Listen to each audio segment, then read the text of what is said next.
जय जिनेंद्र। पूर्णार्घ जैन ग्रंथ वाचन अर्घ्य 9 भाग 5। मथुरा शिलालेखात आढळणाऱ्या व याशिवाय आणखी अनेक स्त्रियांच्या वर्णनांवरून जैन स्त्रीने दान धर्माच्या बाबतीत व जैन मंदिरांच्या व कलात्मक शिल्प निर्माण करण्याच्या बाबतीत किती असामान्य कार्य केले आहे याची जाणीव येते। कर्नाटकातील राणी अत्तिमब्बे ही तर तिच्या असामान्य कर्तृत्वामुळे दानचिंतामणी म्हणून ओळखली जाईल। अनेक ग्रंथातही तिचा दानचिंतामणी म्हणूनच उल्लेख आलेला आहे। गृहस्थाश्रमात असताना जैन श्राविका धर्मानुचरण करण्यात, पतीचे हृदय परिवर्तन करून त्याला जैन धर्म स्वीकारण्यास भाग पाडण्यात, जैन मंदिराची प्रतिमांची निर्मिती करण्यास अग्रेसर असलेल्या दिसतात। तथापि कित्येक जैन स्त्रियांनी आर्यिकेचे व्रत धारण करून कठोर तपश्चर्या केल्याची व आत्मानुष्ठान करीत असताना मन व इंद्रिय यांना वश करण्याचा प्रयत्न केल्याची माहिती मिळते।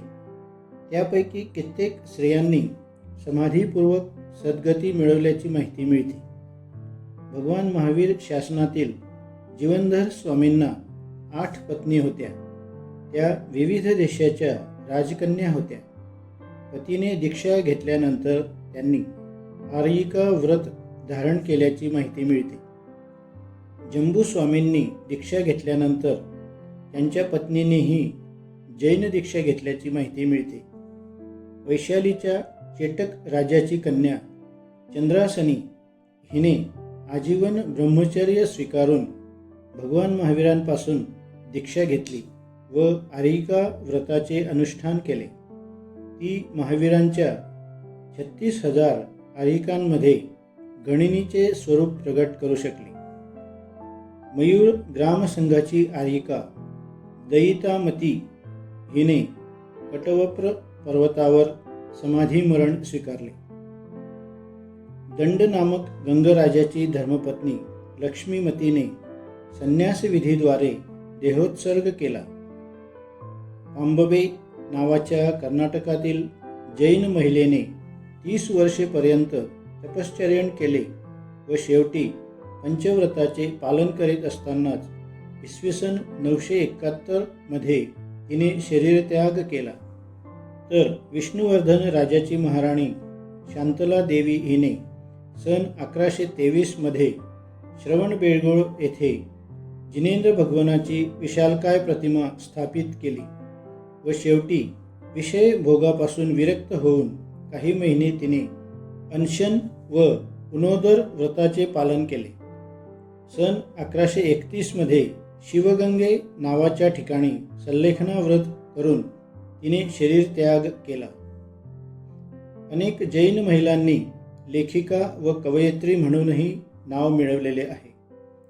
1566च्या सुमारास कवयित्री रणमती नावाच्या आर्यिकेने यशोधर नावाचे काव्य लिहिल्याची माहिती मिळते।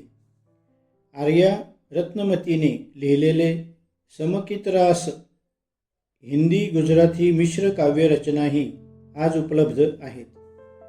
कर्नाटकच्या साहित्य क्षेत्रात उज्ज्वल नाव मिळविणारी कंती तर अद्वितीय म्हणून प्रसिद्ध आहे। हिला राजदरबारातही उच्चपद मिळालेले असून प्रसिद्ध कवी पंप हिच्या प्रतिभेबद्दल प्रसिद्धीबद्दल असूया बाळगीत असल्याची माहिती मिळते। कर्नाटकातील दानचिंतामणी अत्तिमब्बेने दानशूर व साहित्यिक म्हणून नाव मिळवलेले आहे। साहित्य क्षेत्राबरोबरच वीरांगना म्हणून स्त्रियांनी नाव मिळवले। स्त्रियांनी कित्येकदा युद्धात भाग घेतला किंवा राज्यकारभाराची धुरा सांभाळली। कर्तव्यनिष्ठेबरोबर धर्मनिष्ठेलाही त्यांनी प्राधान्य दिले। जैन मंदिरे, जिनप्रतिमा, निरनिराळ्या कलाकृतींची निर्मिती केली। भगवान महावीरांसारख्या अद्वितीय तीर्थंकरांना जन्म देण्याचे कार्य केले। उत्कृष्ट गृहलक्ष्मी, माता, पत्नी, धर्मपरायण व कर्तव्यनिष्ठ स्त्री म्हणून तिने नाव कमविले. अर्थात ही वाटचाल करीत असताना कित्येकदा पुरुषांचे वर्चस्व, मानहानीची अपमानित वागणूकही तिला सहन करावी लागली. पण त्यातूनही आपली प्रगतिशील वाटचाल करण्याचे कार्य जैन स्त्रीने केले. आजच्या आधुनिक काळातही उत्तर व दक्षिण भारतातल्या चिरोंजाबाई नारी जीवनातील एक सर्वांग परिपूर्ण रत्न होत्या. जैन स्त्रीला त्यांच्या कार्याने मिळालेली प्रेरणा अनंत काळ कायम राहणारी आहे. सागर येथे चिरोंजाबाई जैन महिला विद्यालय व चिरोंजाबाई स्वाध्याय मंदिर या 2 संस्था त्यांच्या कीर्तिरूपाने उभ्या आहेत.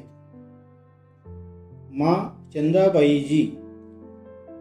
चंदाबाई उत्तर भारतातील पहिल्या जागृत महिला होत की ज्यांच्या हाती शंख व वीणा दोन्हीही शोभत असत.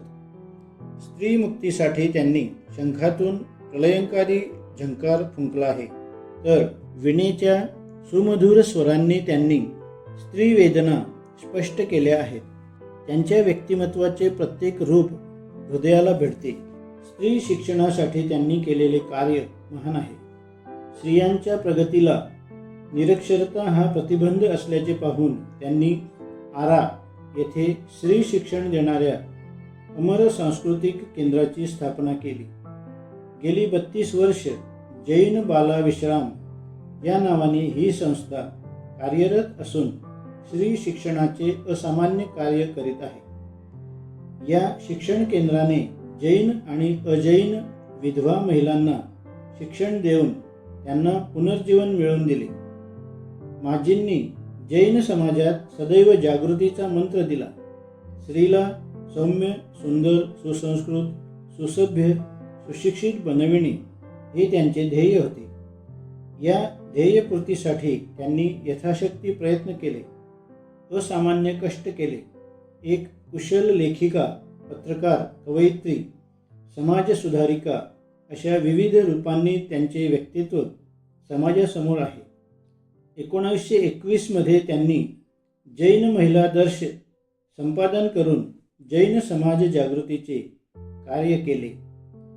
10 ते 12 पुस्तकांचे लेखन करून महिला जीवनांना प्रेरणा दिली. अखिल भारतीय महिला परिषदेच्या संस्थापिका असून कित्येकदा या परिषदेचे सभापतित्वही स्वीकारले आहे. 12व्या वर्षी वैधव्य प्राप्त झाल्यानंतर या महिलेने धर्माध्ययन, नारीत्व साधना, ब्रह्मचर्य, संयम, तप व ममतेच्या छायेने भारतीय महिलेला प्रभावित केले. वयाची 63 वर्षे अनेक रूपाने जैन महिला जीवन उन्नत करण्याचे काम मा चंदासारख्या प्रतिभासंपन्न स्त्रीलाच शक्य आहे. पूजिता पतासी बाई. संत परंपरेतील जागृत महिला पूज्य पतासीबाई होत. राया, हजारीबाग, रांची आणि पलासूर इत्यादी दक्षिण बिहारमधील जिल्ह्यात झालेली महिला जागृती हे पूज्य पतासीबाई यांच्या अदम्य व उत्कट समाजसेवेचे प्रतीकच होय. गया येथे स्थापन केलेले जैन महिला महाविद्यालय याचीच गौरवगाथा उच्च स्वरात गात आहे. जैन महिलेला धर्माबद्दल रुची निर्माण करणे, साहित्याची आवड निर्माण करणे ही पतासीबाईंची परमसाधना होती.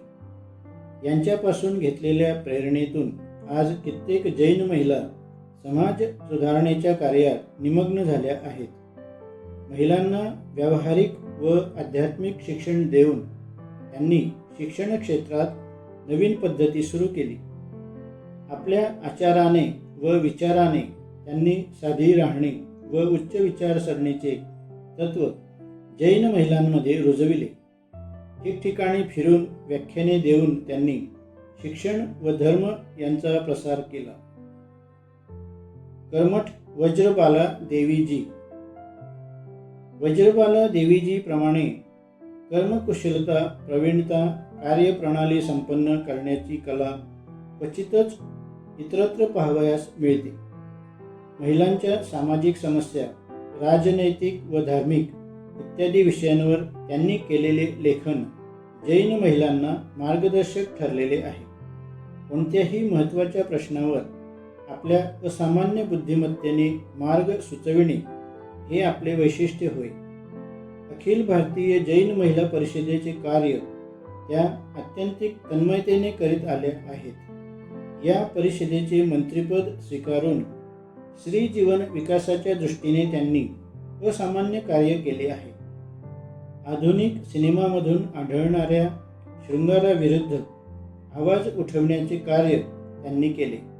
निरनिराळ्या गावी फिरून शिक्षणासाठी प्रोत्साहित करण्याचे काम त्यांनी केले. देशात दुष्काळ, महापूर इत्यादी नैसर्गिक संकटाच्या वेळी सहाय्य जमवण्याचे कार्य केले. महिला जीवनातील असहाय्य अवस्था, विधवांचे हाल नष्ट करण्यासाठी त्यांनी अतीव कष्ट घेतले.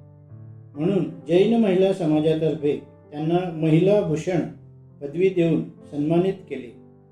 एक अध्ययनशील, कार्यपटू, कार्यपरायण, धार्मिक, सौम्य महिला म्हणून श्री व्रजबाला देवी जैन महिलांच्या खऱ्याखुऱ्या महिला भूषण आहेत.